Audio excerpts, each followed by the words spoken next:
Hello everybody and welcome to another Doctor Who review. This time I'm reviewing a Big Finish monthly adventure. It's the Spectre of Lanyon Moor.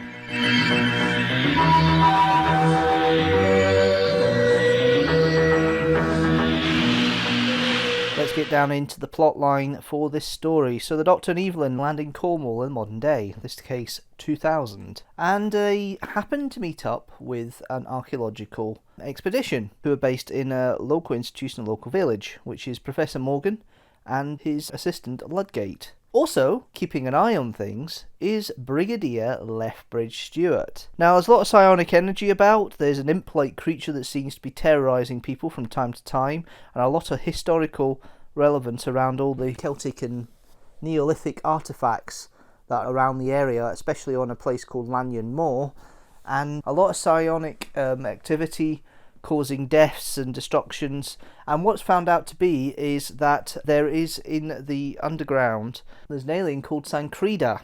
Sancreda is a Treganon who was abandoned by his brother 18,000 years ago. He's been slumbering underneath the ground around about Lanyon Moor for that time, and occasionally his psionic energy is used to cause issues and destruction of the surrounding areas. The archaeological dig that Morgan is doing is around a fugu, which happens to be of material relating to the Treganon spaceship. The funder of the expedition is Sir Archibald. Sir Archibald lives in a local house nearby, and he is also experimenting with the psionic energy. At one point he takes Evelyn captive and ends up about to try and make an experiment with her, but ends up with a deadly fate after Sancreda is arisen, thanks to the help of local housekeeper Mrs. Moynihan, who ends up being part of Sancreda's plan to revive himself and wait for the ship that his brother had to come back for him. The Brigadier tries to stop Mrs. Moynihan coming back. She's managed to get an artefact from Greece that's needed for Sancreda's ship. It fails, even with the help of the Brig's unit friends. The Brig at this point is retired, is actually just an ambassador effectively of unit. Ultimately though, it doesn't quite work out for the unit guys. Mrs. Moynihan manages to get through, releases Sancreda. Sancreda wants revenge for his brother, leaving him, but it turns out that actually Sancreda shot dead his brother 18,000 years ago, and the ship that returned has returned an autopilot. Sancreda still wants revenge and decides he wants to destroy the Earth instead as revenge for being stuck here for 18,000 years. The Brigadier interferes though, and there's a piece of kit that Evelyn picked up from the ship earlier on, which is obtained by Sancreda. He swaps it for a coil of wire that the Doctor used to make a tracking device earlier in the story. Because this piece helps focus the ionic energy, it backfires, feeds back into Sancreda's ship, and Sancreda's ship explodes in the upper atmosphere of Earth, and the day is saved. So this is the 9th Big Finish monthly adventure, starring Colin Baker as the Doctor and Maggie Stables as Dr. Evelyn Smythe. It also has a guest appearance with Nicholas Courtney, who plays the Brigadier. On television, the Brigadier never met the 6th Doctor in main canon, and there is references to this in the story. We'll go through the characters and then go through some of the good bits I like about it and the whole story itself. We start, of course, with the Doctor, Colin Baker. It's amazing how quickly this Doctor that we all know from the Big Finish era is coming to play. There's still the gruffness of the Doctor here, and there is that kind of well-known, wild character that 6th Doctor has. However, very quickly, he has been tempered by Evelyn and the way her outlook in life is. I actually enjoy listening to Colin Baker on the audio adventures. I did in Silence of Time, I do in Whispers of Terror. I think he's great in The Marian Conspiracy, and he's good here. He's found his feet already. He's only been in 4 stories, but he's found his feet already on Big Finish, and this is really enjoyable to listen to, and you really root for the Doctor. It's kind of like a mix of the kind of the friendly professor-ish character of the First Doctor, and there is notes that the First Doctor's gruffness is more characterised in the 6th Doctor as well, and certainly we're getting that here, but there's a lot of affability here, there's a friendliness here. He does bristle against authority at times, but that's natural enough. Morgan's not as out there being the helpful person here, but overall I think this character's really good. I think the rapport between him and Evelyn and him and the Brigadier is absolutely stunning. I think it really works and helps carry the story along, but he's not the big focus here.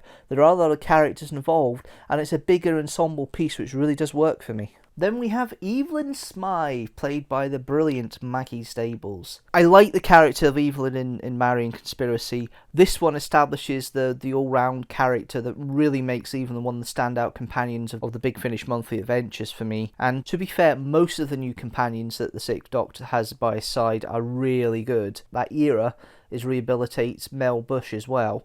However, going back to the story in hand, I love Maggie Stables as Evelyn, and this is certainly showing the tough old bird persona that she comes across here, but she gets to use her brain and looking at historical records. Sir Archibald's house at the beginning of the story, I think it's really quite fun and quite enjoyable, and she makes a good job of this, whatever she gets. She's got one of these warm and intriguing voices, and I love listening to Maggie Stables and everything she's been in.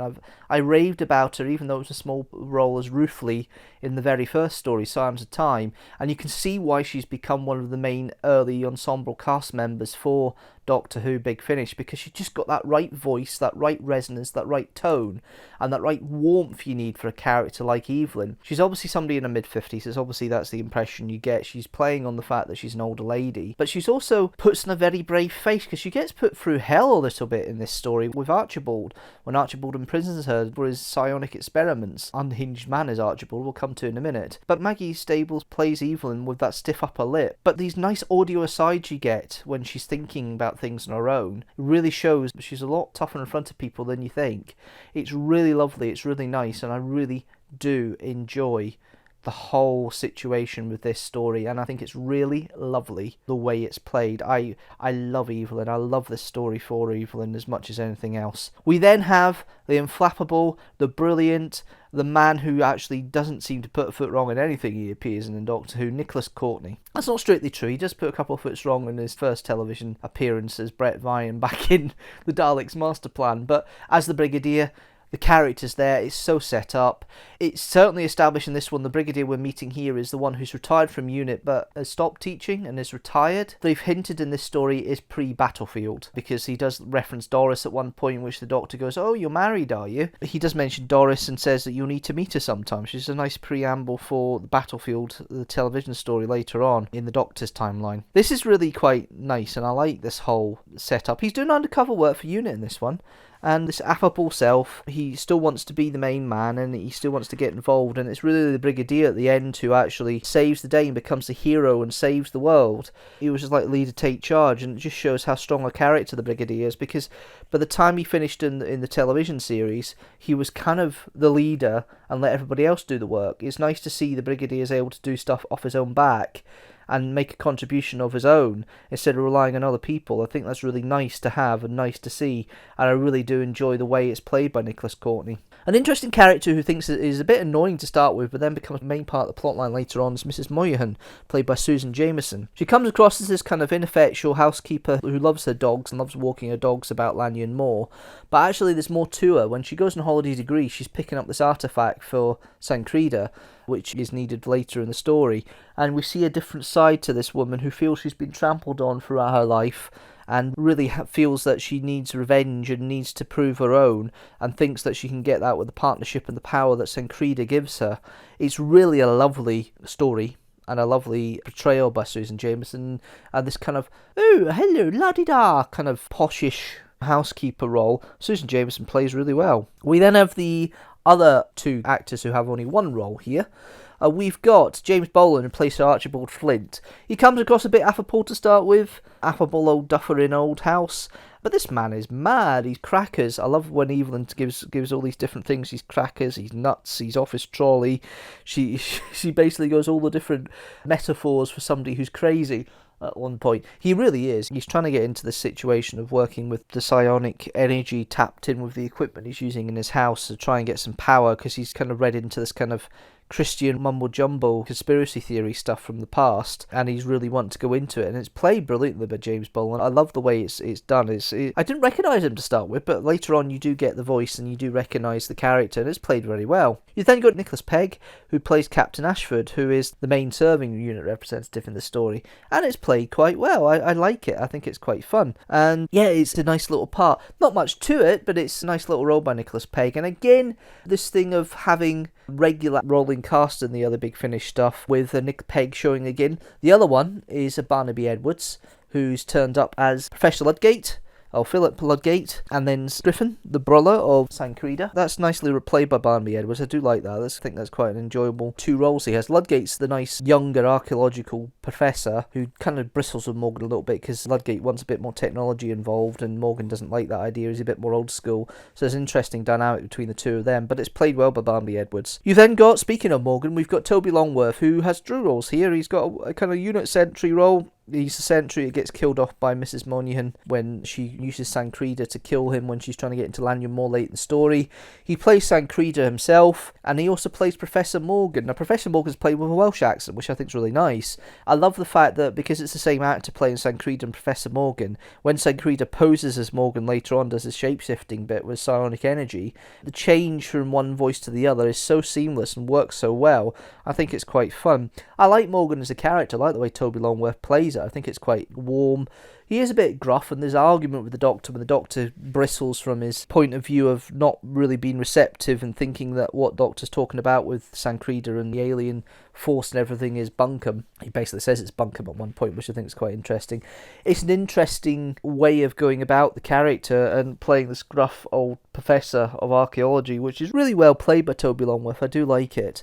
And then we have an actress who will make more of an appearance and make more of a contribution to Big Finish as time goes on. Helen Goldwyn. This is her first appearance in Big Finish, either as an actress or whatever, because she does everything on Big Finish eventually. She writes stories, she directs, she produces, she acts.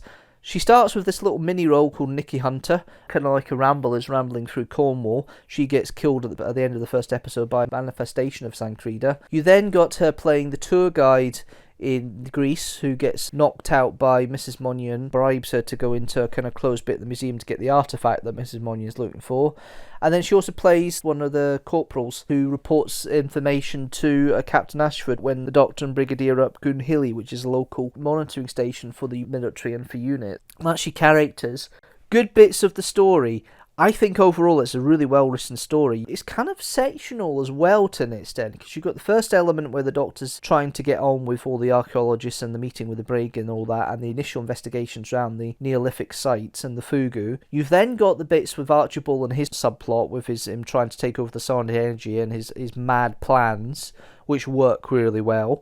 And then we've got the situation with Sancreda and the whole story about that. And there's actually a prologue at the beginning of the story of Sancreda being abandoned by his brother. He thought that Skifran had left him, but actually no, he'd actually killed Skifran in part of the weapons fire, because Sancreda was being effectively ambushed by wolves at the beginning of the story, which was interesting to see. The way it's written, and there's some lovely set pieces here with the conversations. The set piece between Evelyn and Archibald is lovely. The argument between Morgan and the Doctor is very well played as well. I didn't realise, to be fair, that Ludgate was the helper for Archibald Flint with the technology that he's using for his experiments. That was nicely played. The way they pitch Mrs. Monaghan as a substantial character, then it comes into play later on as a kind of lackey for Sancreda. The idea of Sancreda and the alien and the psionic energy and the way it's described and dealt with on the story is really nice as well. Overall, it's really quite an enjoyable little story to listen to. Other elements I do like is you've got a lot of background in regards to describing stuff, because obviously audio, you've got to describe how things work, but the way it's described doesn't make it boring. There are some times when you have descriptive things where it doesn't seem right. Now, obviously, the characters will talk to themselves more in audio because that's the way of explaining the plot. But when they do describe stuff, they try and do it so simply and easily that it's very easy to imagine in your mind. The pieces of equipment they pick up throughout the adventure for Sancreda's ship, the way they're described, it's very easy to recognise what they are. The kind of circled hole thing, that kind of focusing element that's important to the plot later on that Evelyn picks up in the Fugu, that's interesting the way it's described. You've then got the Doctor's suspicions very quickly coming to the fact there's more to this than just a simple case of a local legend. There's more to it with the psionic energy, and he recognises the psionic energy on it. Evelyn's exploration and her forthrightness to try and explore more and try and figure out more, because she has suspicions of things going on. Well, she didn't initially. She was there to help do researches at Archibald's of local history, and then goes back and then gets caught up in all the machinations of Sir Archibald, so it's nice to have that sort of plot line there. The Brigadier's effectively the third companion here, in what he's doing. And it's nice to see the Brigadier still has links. He is supposed to be there as a kind of holiday undercover thing, which is really nice. It's a lovely little turn from the Brig and the way he's involved here. Now, Mrs. Monyon bribes the tour guide to get into the private viewing of the bit of the museum that's closed off. She bribes him with 300,000 drachma, which is the equivalent of about 800 euros nowadays. Because obviously drachma was still the currency at that point. It isn't now. It's the euro in Greece, which the tour guide agrees. That's quite a bit of money that she's bribing there. That's an interesting little point. There's these nice little elements that indicate that Evelyn and the Doctor have been travelling not too long. Because Evelyn turns around at one point and notices when Sankrida's spaceship comes up, my first spaceship. But immediately the relationship is so warm to them, it's like they have travelled a little bit.